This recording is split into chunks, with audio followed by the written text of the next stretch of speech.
दो महिला एक बालक को लेकर लड़ रही थी, झगड़ रही थी, रो रही थी, बिलख रही थी, ये कहते हुए कि ये बालक मेरा है।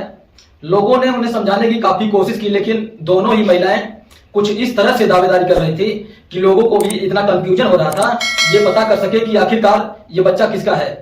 और देखते ही देखते राजा साहब के पास बात कानों तक पहुंच जाती है। राजा साहब कहते हैं कि दोनों महिलाओं को उनके पास लाया जाए और उनसे कहा जाए वो अपनी अपनी दावेदारी पेश करें।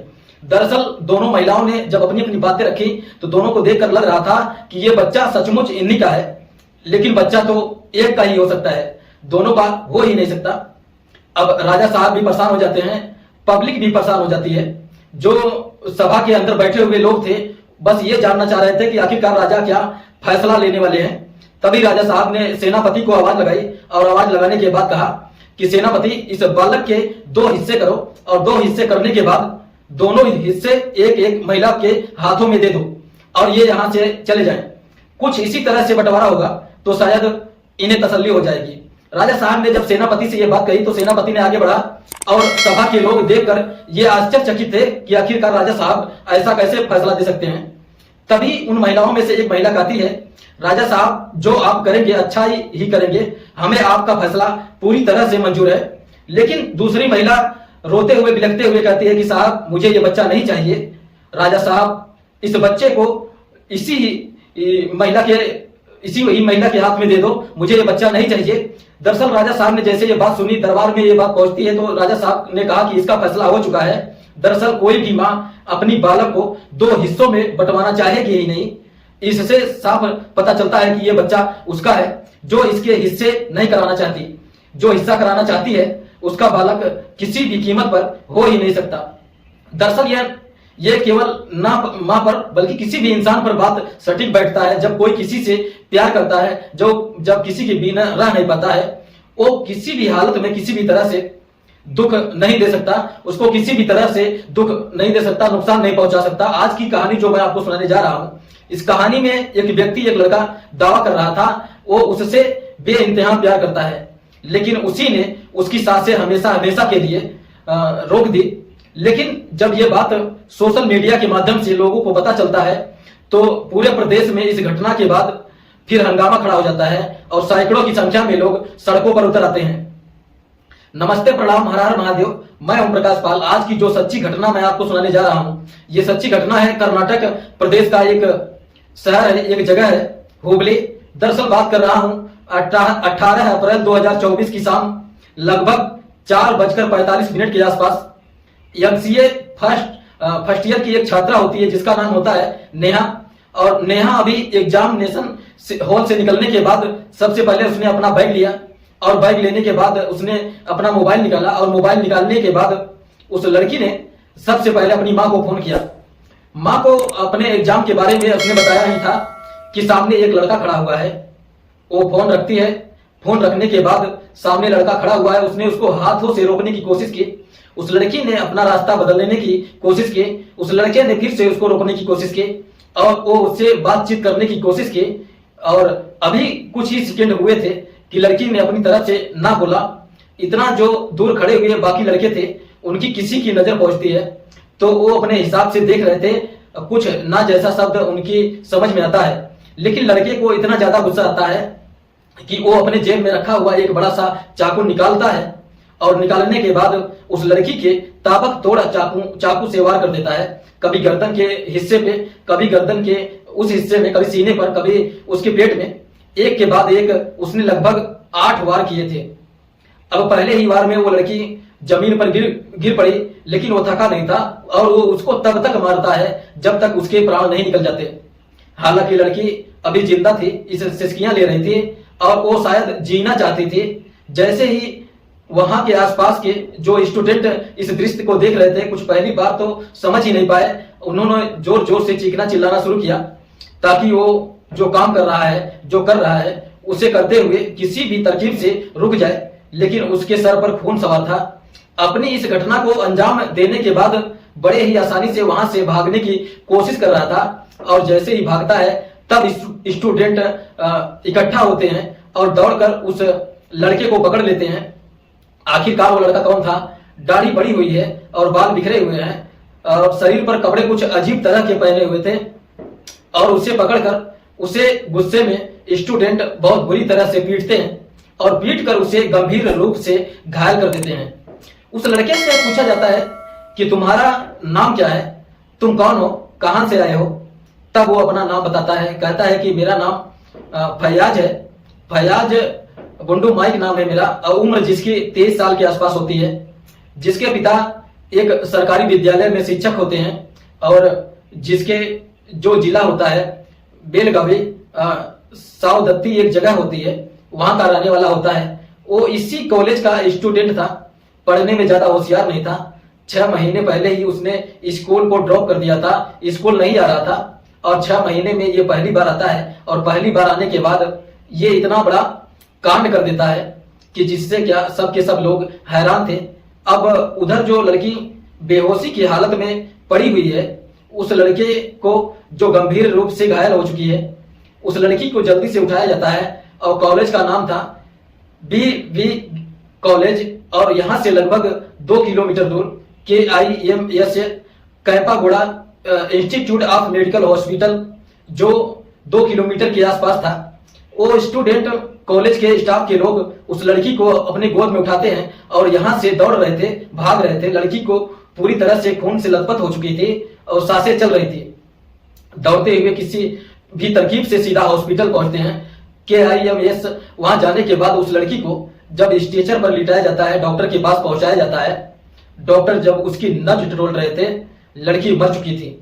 बस इस लड़की का मरना था, क्योंकि इस बीच में जो भी हुआ है वो सब सीसीटीवी कैमरे में कैद हो चुका था।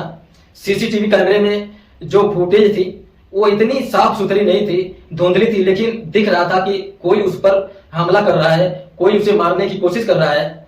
कुछ लोग दौड़ते हुए हॉस्पिटल की तरफ जा रहे हैं। ये सब दृश्य जब सीसीटीवी कैमरे में कैद होता है, उसके बाद सोशल मीडिया पर ये वीडियो बहुत तेजी के साथ वायरल होने लगता है। अब सब लोग ये जानना चाहते थे कि आखिरकार ये लड़की कौन है, कहां से आई हुई है।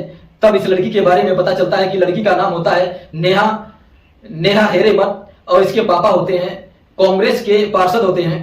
इसी हुबली धारवाड़ नगर निगम में कांग्रेस के पार्षद, शहर में अच्छा खासा नाम था, लोग बड़ी इज्जत करते थे।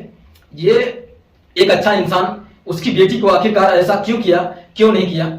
जब उधर उस लड़के को पीट रहे थे, उस लड़के को के साथ जब हिंसा अपना रूप ले रहे थे, उसने जब पब्लिक में स्टाफ में बहुत ज्यादा गुस्सा था। आखिरकार इस फैयाज ने इसे ऐसी हरकत क्यों की है जो जान रहे थे। तब उसने कहा हम दोनों एक दूसरे से बेइंतहा प्यार करते थे।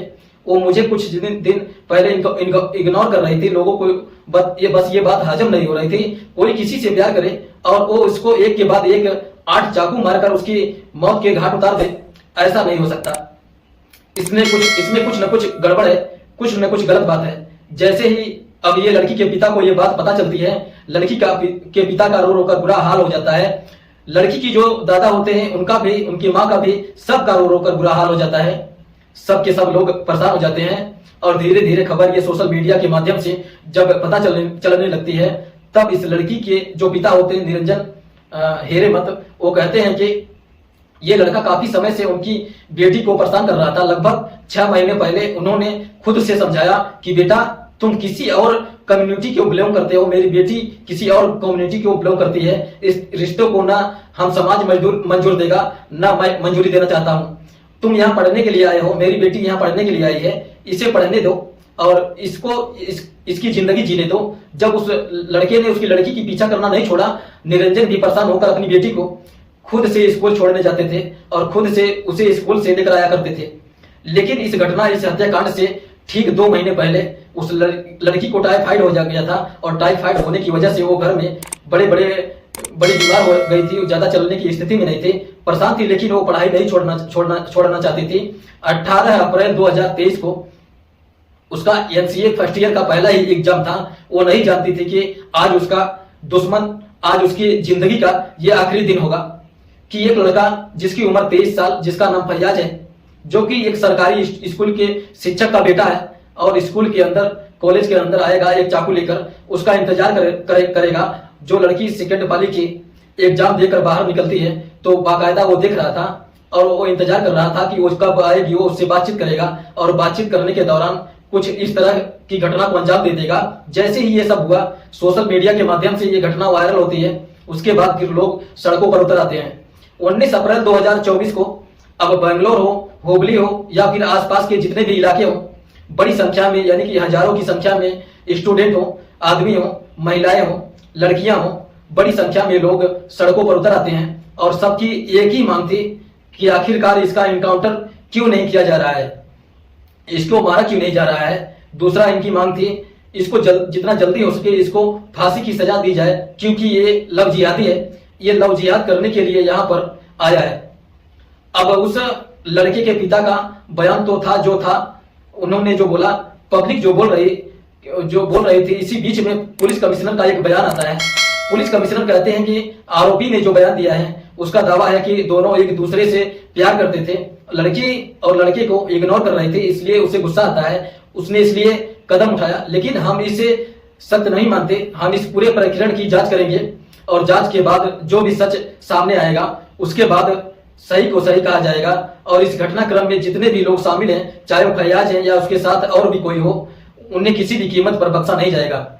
पुलिस ने अपना बयान कुछ इस तरह से दिया, लेकिन इसी बीच में गृह राज्य मंत्री चिव परमेश्वर वो कहते हैं कि दोनों रिलेशनशिप में थे, दोनों की बात इससे खराब थी, बस इतना ही था जैसे क्या आग में घी का काम हो गया हो। और केंद्रीय मंत्री प्रहलाद जोशी वो कहते हैं कि जब लव जिहाद का एंगल है, जब लड़की ने प्रस्ताव को ठुकरा दिया था तो उसने हत्या कर दी, क्योंकि वो लव जिहाद के एंगल में फेल हो चुका था, इसलिए उसने हत्या की। अब बात डीजीपी तक पहुंचती है तो आलोक मेहता डीजीपी कहते हैं कि हत्या की यही कारणों से हुई है, प्रत्येक पहलू पर पुलिस अपना जांच कर रही है और जांच के बाद जो भी तथ्य सामने आएंगे वो सबके सामने रख दिए जाएंगे। आरोपी की गिरफ्तार कर लिया गया है और आरोपी से संबंधित कोई और होगा उसे भी किसी भी कीमत पर बख्शा नहीं जाएगा। लेकिन मुख्यमंत्री सिद्धार्थ मैया जो होते हैं वो कहते हैं कि निजी कारणों से लड़की की हत्या हुई है, लव जिहाद का एंगल नहीं है और मैं इस घटना की निंदा करता हूं। एक पकड़ा गया है, बाकी भी पकड़े जाएंगे। यानी कि जो सरकार में बैठे हुए लोग हैं वो एक तरह की बातें कर रहे हैं, जो विपक्ष में बैठे हुए लोग हैं, जो बीजेपी से ताल्लुक रखने वाले, वो इसे लव जिहाद का एंगल बता रहे हैं।